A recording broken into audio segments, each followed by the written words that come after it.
आज हम final destination के सेकंड पार्ट को आपके लिए एक्सप्लेन करेंगे। इस मूवी को अच्छे से समझने के लिए जरूरी है कि इसका फर्स्ट पार्ट देखा हो। ये मूवी फर्स्ट पार्ट के एग्जैक्टली 1 साल बाद शुरू होती है। किम्बरली अपने दोस्तों के साथ स्प्रिंग ब्रेक की छुट्टियों के लिए फ्लोरिडा के बीच पर जा रही होती है। रास्ते में उसको एक एक्सीडेंट का ख्याल आता है। इस ख्याल में रास्ते में एक बेकर आती है, जिसकी वजह से किम्बरली को रास्ता बदलकर हाईवे पे जाना पड़ता है। रेडियो पे किम्बरली को मालूम पड़ता है कि आज फ्लाइट 180 के हादसे की पहली एनिवर्सरी है।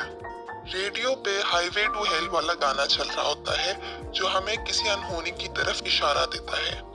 सिर्फ किम्बरली ही अपने इर्द गिर्द के लोगों और चीजों पे फोकस कर रही होती है। उनके आगे एक ट्रक होता है जिस पर मौजूद लॉग्स चेन के टूटने की वजह से गिरने लगते हैं। इसकी वजह से एक पाइल अप एक्सीडेंट हो जाता है, जिसमें इर्द गिर्द मौजूद तमाम गाड़ियां और उनमें मौजूद लोग मारे जाते हैं। किम्बरली की गाड़ी भी इस एक्सीडेंट में होती है, लेकिन उसकी मौत एक आगे से आने वाले ट्रक की वजह से होती है। ये ख्याल खत्म होते ही वो गाड़ी मोड़ लेती है और उसकी वजह से रोड ब्लॉक हो जाती है। ना सिर्फ वो बल्कि पिछली सारी गाड़ियां भी उस रोड पे जाने से बच जाती हैं, जहाँ पे एक ट्रक के साथ एक्सीडेंट होना था और उन सब लोगों ने मारे जाना था। ऑफिसर थॉमस भी उनकी मदद करता है बचने में। उन सब का सवाल जवाब के लिए लेकर जाया जाता है, लेकिन जब उनको पिछली मूवी वाले लोगों के बारे में पता चलता है तो वो उसको मजाक समझ लेते हैं और सब वहां से चले जाते हैं। उसके फौरन बाद ही एवन, जो कि एक सर्वाइवर था, शॉपिंग करके घर आता है। अपने लिए कुछ खाने को बनाने के लिए वो पैन निकालता है और फ्रिज में से कुछ चाइनीज फूड भी निकालता है। फ्रिज से खाना निकालते हुए उसके अंदर एक फ्रिज मैग्नेट गिर जाता है। वो ये नोटिस किए बगैर उसे माइक्रोवेव में रख देता है। वो अपनी खरीदी हुई गोल्ड की वॉच और गोल्ड की रिंग पहन रहा होता है जब माइक्रोवेव में शॉर्ट सर्किट होने लगता है। वो गोल्ड वॉच के बाद रिंग पहनता है, जो सिंक में गिर जाती है। फौरन अपना हाथ सिंक में डाल लेता है ताकि अपनी रिंग पकड़ सके, लेकिन गोल्ड वॉच की वजह से वो अपना हाथ फंसा बैठता है। माइक्रोवेव में शॉर्ट सर्किट बढ़ता जाता है और वो पैन जिसमें उसने कुछ खाना बनाने के लिए चूल्हे पे रखा था, उसको भी आग लग जाती है। वो कपड़े से आग बुझाने की कोशिश करता है, लेकिन ये करते हुए वो पूरे घर में आग फैला बैठता है। आग बढ़ जाती है और वो किसी तरह अपना हाथ सिंक से निकाल लेता है। वो वहां से निकलने की कोशिश करता है, लेकिन उसके कमरे की सारी खिड़कियां खुद से ही बंद हो जाती हैं। वो अक्लमंदी का इजहार करते हुए कुर्सी से खिड़की खोलता है और वहां से निकलने की कोशिश करता है। अभी वो वहां से निकलता ही है कि उसके कमरे में एक ब्लास्ट हो जाता है और वो बाल बाल बचता है। वो सीढ़ी को खोलने की कोशिश करता है ताकि वहां से नीचे उतर सके, लेकिन वो जाम होती है। वो काफी कोशिश के बाद सीढ़ी को खोलने में कामयाब हो जाता है और नीचे आ जाता है। नीचे आने पर उसके ही फेंके हुए नूडल्स से वो फिसल जाता है और उसकी खुद से ही ढीली की हुई लैडर उसकी आंख में घुस जाती है और वो मर जाता है। नोरा और टिम भी एक्सीडेंट में बच गए थे और वो डेंटिस्ट के पास जाते हैं। वहाँ पे कंस्ट्रक्शन भी हो रही होती है, जिसकी वजह से वहाँ के कबूतर खिड़कियों से टकरा रहे होते हैं। इस वजह से डेंटिस्ट फोकस नहीं कर पा रहा होता और वो गलती से टिम को इंजेक्शन के बजाय लाफिंग गैस दे देता है। तभी एक कबूतर शीशा तोड़ के अंदर आ जाता है और ये शोर सुनकर डेंटिस्ट बाहर देखने चला जाता है कि क्या हो रहा है। टिम की ऑक्सीजन बंद हो जाती है और सिर्फ लाफिंग गैस इनहेल कर रहा होता है। उसके मुंह में एक फिश टैग भी गिर जाता है, जिसकी वजह से उसकी पूरी ऑक्सीजन बंद हो जाती है। उसी टाइम में एक असिस्टेंट आ जाती है जो उसकी जान बचा लेती है। वहां से निकलते हुए वो देखता है कि आगे से किम्बरली जोर से पिजन्स चिल्लाती हुई आ रही है और टिम पिजन्स के पास जाता है और तब ही उसके ऊपर शीशा गिर जाता है और वो मर जाता है। किम्बरली ये जानने के बाद क्लेयर रिवर्स के पास जाती है, जो पिछली मूवी में से वाहिद सर्वाइवर थी।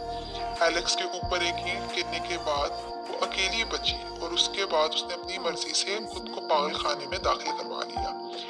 पहले वो किम्बरली की मदद करने के लिए तैयार नहीं होती है, लेकिन बाद में वो मान जाती है। क्लेयर, किम्बरली और थॉमस एक कब्र खोदने वाले के पास जाते हैं, जो उन्हें बताता है कि सिर्फ एक नई जिंदगी का जन्म ही मौत को हरा सकता है। उनमें से एक सर्वाइवर इजाबेला प्रेग्नेंट होती है, तो वो समझते हैं कि उसका बच्चा पैदा होने से वो सब बच जाएंगे। उस रात वो सब मिलते हैं ताकि एक दूसरे का ख्याल रख सकें। नोरा, जिसका बेटा शीशा गिरने से मरा होता है, उसके जनाजे की तैयारी के लिए वहां से चली जाती है। लिफ्ट में उसको फोन आता है कि उसकी मौत हुक वाले आदमी से होगी। उसी लिफ्ट में एक आदमी प्रोस्थेटिक बॉडी पार्ट्स लेकर जा रहा होता है जिसमें उसके बाल फंस जाते हैं, लेकिन नोरा को मालूम नहीं पड़ता। लिफ्ट से जब वो निकलने लगती है तो अपने बाल नहीं छुड़वा पाती है और दरवाजे में फंस जाती है। लिफ्ट का दरवाजा बंद होने की वजह से वो वहीं पे फंसी रहती है। लिफ्ट के अंदर मौजूद लोग और बाहर मौजूद लोग उसको खींचने की कोशिश करते हैं ताकि उसको लिफ्ट से छुड़ा सकें, लेकिन लिफ्ट चलने की वजह से उसका गला कट जाता है। अगले दिन इजाबेला लेबर में चली जाती है और उसको मालूम पड़ता है कि डेथ उल्टा चल रही है, लेकिन वो सब फ्लाइट वाले लोगों की वजह से जिंदा है। व्यूअर्स, ये हमें नई बात मालूम पड़ती है कि इनमें से ज्यादातर लोग फ्लाइट वाले सर्वाइवर्स की वजह से बच गए थे, क्योंकि उन्होंने इनडायरेक्टली इन लोगों की जान बचाई थी।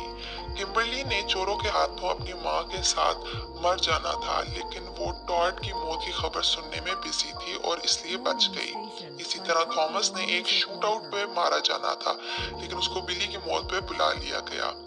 रॉरी ने एक थिएटर की छत गिरने से मर जाना था, लेकिन कार्टर की मौत से, जो कि एक साइन गिरने की वजह से हुई थी, वो इतनी खौफजदा हो जाती है कि वो इस थिएटर में ही नहीं गई थी। इसकी वजह से उसकी जान बच गई। कैट ने एक गैस लीक की वजह से मरना था, जो कि होटल में होनी थी, लेकिन वो वहां पे पहुंचने के लिए लेट हो गई क्योंकि वो उसी बस पे थी जिसका टेरी के साथ एक्सीडेंट हुआ था और वो मारी गई थी। ये सब कुछ मालूम पड़ने के बाद ही एक एक्सीडेंट होता है जिसमें यूजीना के लंग्स एक गाड़ी के पाइप की वजह से पंक्चर हो जाते हैं। वहां पे मौजूद गिबन्स फैमिली उनकी मदद के लिए फायर फाइटर्स को बुला लेती है। एक और गाड़ी का पाइप कैट के सर में से गुजर जाता है। जब गलती से एयर बैग खुल जाता है, उसकी मौत की वजह से उसकी सिगरेट उसके हाथ से गिर के गैसोलीन पे गिर जाती है जो गाड़ी में से निकल रहा होता है, और एक जोरदार धमाके से गाड़ी तबाह हो जाती है। धमाके की वजह से एक उड़ती हुई फेंस रोरी को मार देती है। इसके बाद किम्बरली, क्लेयर और थॉमस इजाबेला के बच्चे की पैदाइश पे अस्पताल जाते हैं, जहां किम्बरली को एहसास होता है कि इजाबेला ने तो कभी एक्सीडेंट में मरना ही नहीं था, इसलिए उसके बच्चे की पैदाइश उनकी जान नहीं बचा सकती और मौत अभी भी उनके पीछे हाथ धोकर पड़ी हुई है। किम्बरली खुदकुशी करने की कोशिश करती है ताकि वो थॉमस की जान बचा सके, लेकिन वो मौत के मुंह से वापस आ जाती है और उसकी ये नई जिंदगी उसे और थॉमस को बचा लेती है। इस वाक़े के काफी महीनों बाद वो गिबन फैमिली के साथ खाना खा रहे होते हैं, जहां उनको मालूम पड़ता है कि रोरी, जो खुद एक सर्वाइवर थी, उसने उनके बेटे को एक एम्बुलेंस के से कुचले जाने से बचाया था। उसी मौके पर देखते हैं कि ब्रायन वहां पे खड़ा ग्रिल के पास खाना बना रहा होता है, और उसी मौके पर ग्रिल जिस पे खाना बन रहा था और एक धमाके से तबाह हो जाती है।